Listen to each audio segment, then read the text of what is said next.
بسم الله الرحمن الرحیم. السلام علیکم دوستان عزیز.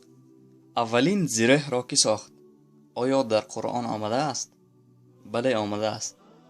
خداوند متعال در سوره انبیا آیت 82 می فرماید: به نام خدای بخشاینده مهربان.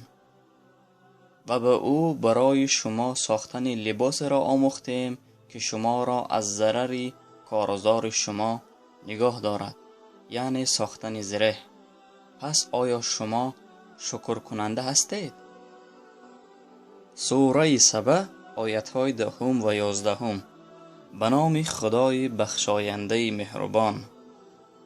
و به درستی که به داوود از نزدیک خود بزرگی دادیم، گفتیم ای کوه‌ها با او آوازهای خود را بازگردانید و مرغان را و آهن را برای او نرم گردانیدیم.